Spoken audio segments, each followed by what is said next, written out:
नमस्ते बच्चों, विज्ञान के सेशन में आप लोगों का स्वागत है। हमारा ये जो चैप्टर स्टार्ट हुआ है संश्लेषित रेशे और प्लास्टिक, इसमें आज हम लोग बात करने जा रहे हैं संश्लेषित रेशे के प्रकार की। ये कितने अभी आपके कुछ एग्जाम्पल्स इसमें हैं जिनके हम बारे में डिस्कस करेंगे कि वो कौन आप जो हो सकता है आप अपने वो नाम लेते हो, लेकिन आपको ये नहीं मालूम हो कि ये एक संश्लेषित है, मीन सिंथेसाइज है, ये नेचुरल में हमें नहीं मिलता है। तो चलिए अपना पाठ खोलते हैं। तो बच्चों अब हम लोग बात करते हैं जो विभिन्न प्रकार के संश्लेषित रेशों के बारे में। तो आज इस सेशन में मैं डिस्कस करूंगी रेयॉन और नायलॉन के बारे में, और फिर आपका एक और बचेगा, वो नेक्स्ट सेशन में हम उसको डिस्कस करेंगे। तो सबसे पहले हम रेयॉन की बात करते हैं। तो हमने अपने जो हमारा इससे पहले क्लासेस में हमने ये पढ़ा है कि जो रेशम है वो हमें रेशम कीट से प्राप्त होता है। और ये जो रेशम कीट के बारे में अगर हम कहें, रेशम का जो पता चला था ये चाइना में पता चला था, और इसको बहुत समय तक उन्होंने एक डिस्क्लोज नहीं करा था कि उनको ये एक टाइप की डिस्कवरी हुई है। और इस कारण क्या था कि और लोगों को बहुत पसंद आता था, उसमें चमक अच्छी थी, सब कुछ था। तो एक समय यह था कि रेशम जो था वो बहुत महंगा था, क्योंकि लोगों को मालूम ही नहीं था कि ये कीट जो एक अपना जब उसमें डेवलपमेंट हो रहा है रेशम कीट में, वो कुकून बना रहा है, और वो जो कुकून है वो उसको अगर हम ध्यान से खींचे तो उसमें से ऐसे रेशे हैं जिनसे हम कुछ कपड़ा बना सकते हैं, कोई अगर उसको एक अपने काम में ले सकते हैं। तो इसलिए क्या था कि और लोगों को एक बहुत पसंद आया था। तो काफी समय तक, क्योंकि ये एक लगा था कि पता नहीं कहाँ से ये ऐसा कपड़ा बन रहा है, इस चक्कर में ये बहुत महंगा था।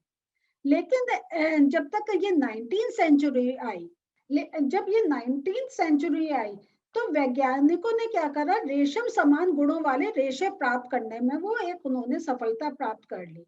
और ये जो इस प्रकार का जो रेशा था ये बहुत इंपॉर्टेंट है, ये आपको कुछ प्रश्न और उत्तर में भी मिलेगा, तो इसको नोट कर लीजिए। इस प्रकार का रेशा काशलुगदी के रासायनिक उपचार से प्राप्त किया गया, और इस रेशा का नाम क्या दिया गया, रेयॉन अथवा कृत्रिम रेशम।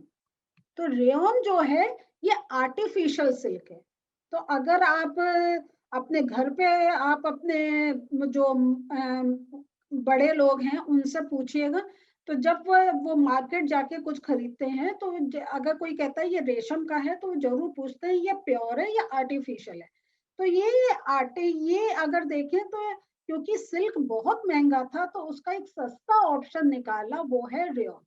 और ये जो है इसको जो एक काशलुगदी से जो ये प्राप्त किया गया था, तो और इसका अर्थ है कि ये नेचुरल वे में नहीं हुआ, ये मानव ने अपने आप उस पर अपनी खोज करके इस प्रकार करा कि उसमें से थ्रेड्स निकले जिससे एक कपड़ा बन सके। और क्योंकि रेशम कीट का पूरा डेवलपमेंट, उसका सारा टेक केयर करना, तो ये बहुत महंगा था। लेकिन आर्टिफिशियल चीज हमेशा थोड़ी सी नेचुरल से एक सस्ती मानी जाती है। तो इसलिए हमने उसमें ये देखा, ये जो उसकी एक खासियत थी रेयॉन की, ये रेशम से सस्ता होता है परंतु इसे रेशों के समान बुना जा सकता है। तो जैसे हमने रेशम के धागे लेके तब उसका कपड़ा बना रहे थे, इस प्रकार ये जो हमने धागे बनाए थे तो इससे ये भी एक बुनने के काम में आ सकते थे। और दूसरी जो एक और इसमें जो खासियत थी, इसे रंगों की कई किस्मों में भी रंगा जा सकता था। रेशम हमेशा हमारा जो प्योर जो अगर सिल्क होगा वो ज्यादा कलर में नहीं होता है, उसके एक पर्टिकुलर कलर से होता है, क्योंकि वो नेचुरल फाइबर है तो कुछ ही कलर पकड़ पाता है। लेकिन यहाँ हमें बहुत रंग मिल सकते थे। तो ये देखिए, ये दो और आपको खासियत मिल रही है, तो इसे आप मार्क कर लीजिए। रेशम से सस्ता होता है और ये इसे कई रंगों में रंगा जा सकता है। तो आप ये भी मार्क कर सकते हैं ये, क्योंकि कभी आपके ऐसे प्रश्न पूछे जा सकते हैं उनके कंपैरिजन के लिए। और रेयॉन को क्या है, ये दूसरी जो एक और खास चीज थी, ये भी बहुत इंपॉर्टेंट है, मार्क कर लीजिए कि रेयॉन को कपास के साथ मिलाकर बिस्तर की चादरें बनाते हैं। और ऊन के साथ मिलाकर ये कालीन बनाते हैं। तो आप ये देखते होंगे कभी कभी आपको लगता है ये कालीन इतने सस्ते कैसे मिल रहे हैं और इसमें तो बड़ा रेशम सा लग रहा है, लेकिन एक्चुअली वो आर्टिफिशियल सिल्क होता है, रेयन होता है, इसलिए वो आपको सस्ता मिलता है। ये थोड़े मैं आपको अभी नोट्स भी दूंगी इस सेशन के एंड में, उसमें भी मैंने ये पॉइंट्स लिखे हैं, तो आप मार्क भी करें और नोट से आप नोट भी कर लीजिएगा। अब हम लोग बात करते हैं नायलॉन की। नायलॉन जो है ये भी एक मानव निर्मित रेशा है। तो नायलॉन तो हमारा आप देखेंगे बहुत यूज में आता है, और जैसे जैसे अभी आपको मैं बताऊंगी आप बड़े कहेंगे अच्छा ये नायलॉन का इसमें इतनी खासियत है। तो इसे आप ये इतना देख लीजिए कि 1931 में बिना किसी प्राकृतिक कच्चे माल का उपयोग किए बिना उसको बनाया गया था। और देख रहे हैं आप इसका निर्माण कैसे हुआ था, इसका निर्माण कोयले, जल और वायु से किया गया। कोयला, जल और वायु, और फिर इनका रिएक्शन जब करवाया तो ये हमें एक फाइबर मिला जिसको हम कहते हैं नायलॉन। और ये प्रथम पूर्ण रूप से एक संश्लेषित रेशा है। ये पहला बिल्कुल जो पूरा कहें एक हमारा एक पूरा उसका सिंथेसाइज करा गया था। अब इसकी खासियत क्या है, ये जो रेशा है ये प्रबल है, प्रत्यास्थ है, उसमें इलास्टिसिटी रहती है और हल्का भी। और और जो खासियत है ये आप अगर कहें तो इसमें आप ये पूरा पैराग्राफ मार्क कर लीजिए और कह दें कि ये इसकी विशेषताएं हैं, आप लिख लीजिए विशेषताएं हैं। चमकीला है और धुलने में सुगम है। तो जैसे हमें कॉटन हो ये सब क्या होता है, उसमें दाग लग जाता है, बड़ा साफ करना पड़ता है क्योंकि नेचुरल फाइबर है, लेकिन ये कोई ऐसी चीज पकड़ता ही नहीं है, इस पे स्पॉट ही नहीं लगता, ये साफ हो जाता है। और इसलिए क्या हुआ, ये बहुत ज्यादा एक प्रचलन में आ गया। नायलॉन तो आपके घर में ऐसा हो ही नहीं सकता कि कोई चीज नायलॉन की नहीं हो। तो यहाँ पे देखते हैं और दूसरा जो एक इसमें बात है कि इसमें जो है वो एक कहें स्ट्रेंथ बहुत एक है, वो आप बहुत ज्यादा अपना बोझ अपने अंदर वो उसको टॉलरेट कर सकता है। तो वो इतना प्रबल है कि ये आप ये सोच लीजिए कि हम पैराशूट बनाने में इसका उपयोग करते हैं। और जब हम ये लोग जो हाइकिंग करते हैं तो चट्टानों पे जो चढ़ते हैं तो उसके लिए वो जो रस्से बनते हैं वो भी नायलॉन के बनते हैं। और भी बहुत सी चीजें हैं जो है, हमारी जो जुराबें होती हैं, रस्से हम पढ़ चुके हैं, तंबू जो लोग टेंट लगा के अपनी हाइकिंग पर जाते हैं, और बहुत से हमारे ऐसे फेस्टिवल्स होते हैं जिनमें लोग वो उसमें फेस्ट में पूरे टेंट लगाते हैं, वो नायलॉन के होते हैं। फिर जो हमारा दांत साफ करने वाला ब्रश होता है, इसमें भी जो वो जो ऊपर आपके फाइबर्स हैं वो नायलॉन के होते हैं। कारों की सीट के पट्टे, स्लीपिंग बैग जो होता है, पर्दे जो होते हैं, ये हमारे काफी नायलॉन के होते हैं। तो ये पर्दे कुछ अलग प्रकार के वो होते हैं, वो इतने अभी घर में थोड़े यूज होते हैं लेकिन इतने ज्यादा अभी वो इतने कॉमन नहीं है।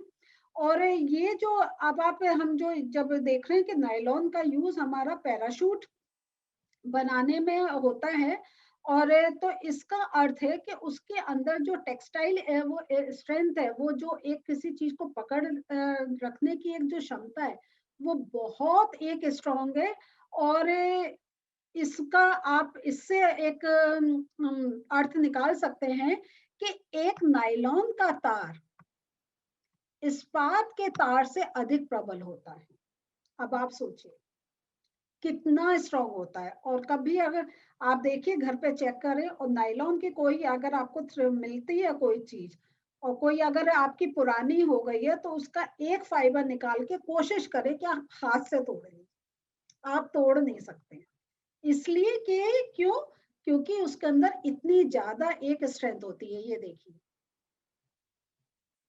तो यहाँ पे इन सब कामों में नायलॉन का यूज होता है। फिर यहाँ पर एक आपको ये एक्सपेरिमेंट दे रखा है, वो मैं आप ये एक दिखाती हूँ, उसमें उन्होंने कहा है कि आप ऐसे कुछ एक किसी चीज पे आप धागा बांध लीजिए, जरूरी नहीं है ऐसा स्टैंड हो, और विभिन्न प्रकार के आप धागे लीजिए और एक वेट उसके साथ बांधिए और फिर चेक करें कि कौन सा धागा कितने समय तक वो वेट को एक ले सकता है। तो अगर आप एक जो आपका सिलाई वाला धागा है उसे ले लीजिए, एक कोई रस्सी ले लीजिए, फिर आप एक नायलॉन का ले लीजिए, रेशम का ले लीजिए और फिर नोट करिए। तो यहाँ पर तो ये आप करके, अगर आपके पास ऐसे विभिन्न धागे हैं तो जरूर करके देखिएगा और फिर मुझे बताइएगा कि आपका एक्सपेरिमेंट कितना सक्सेसफुल रहा। और हो सके तो इसका एक वीडियो भी बना के आप हमें भेज सकते हैं।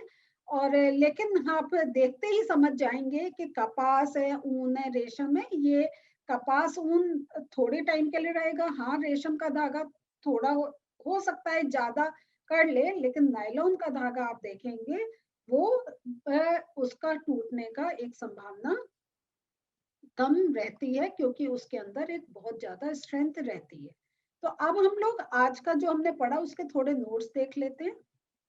जब हम रेयॉन की बात करते हैं तो ये मानव निर्मित रेशा है, रेशम से सस्ता है, कई रंगों में रंगा जा सकता है, कपास के साथ मिलाकर चादरें बनती हैं और ऊन के साथ मिलाकर कालीन या गलीचा बनता है। तो ये आप जो हमने अभी मार्क करा था, तो आप अगर ये बुलेट पॉइंट्स में ये मैंने दे दिया, सेंटेंसेस में आप इसको बना सकते हैं, लेकिन कहाँ कहाँ इनका यूज होता है वो आप नोट कर सकते हैं।